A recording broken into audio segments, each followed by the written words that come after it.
Hello everyone, আজ হলো পপলির বিয়ের পরের দিন। আগের দিন বাড়িতে এসেছি অনেক রাতে, 3:30-র সময়, তাই আজ ঘুম থেকে উঠতেও অনেকটা দেরি হয়ে গিয়েছে। যাই হোক, আজ সকালে ব্রেকফাস্টে ছিল কচুরি, আলুর তরকারি আর মিষ্টি। তারপর বর বউকে ছাদে নিয়ে আসা হয়েছে, কিছু রিচুয়ালস ছিল সেগুলোই করানোর জন্য। এখানে হলুদ মাখানো হচ্ছে। দুজনে গায়ে হলুদের সময় যে পোশাকটা পরেছিল সেটাই এখন পরেছে, কারণ এটাই নিয়ম। তারপর মাটি দিয়ে ছোট্ট পুকুর বানানো হয়েছে, আর সেই জলের মধ্যেই দুজনের আংটি ছিল। এই জলেই দুজনে একে অপরের আংটি খুঁজবে। আর এই খেলায় পপলি প্রথম আংটি খুঁজে পায়।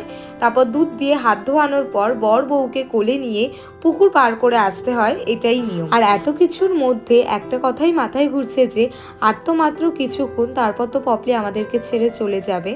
যাই হোক, তারপর আমরা লাঞ্চটাও করে নিই। লাঞ্চে ছিল ভাত, মাছের ঝোল, আর আগের দিন বিয়েবাড়ির লেফট ওভার চিকেন চাপ, আর তার সাথে ছিল ডাল। আমাদের সবার লাঞ্চ হয়ে যাওয়ার পর পপলি এখন রেডি হচ্ছে। ওরা দুজনে এখানে রেডি হয়ে বসেও পড়েছে। এখন বাড়ির বড়রা সবাই ওদের আশীর্বাদ করবে একে একে। এত আনন্দ সব ওর বিয়ের দিনটা ঘিরেই ছিল। আর এখন বিয়ে হয়ে কখন যে ওর বিদায়ের সময় চলে এলো বুঝতেই পারলাম না। বিয়ে আসবে আসবে, ওটাই বেশ ভালো। তারপর পপলি চলে যাওয়ার পর তত্ত্বগুলো রেডি করে তত্ত্বসূচিতে লেখা হচ্ছিল কোনটা কার তত্ত্ব। তার সাথে খাচ্ছিলাম গরম গরম ফিশ ফ্রাই। তো এই ব্লগটাকে এখানেই এন্ড করলাম। So by.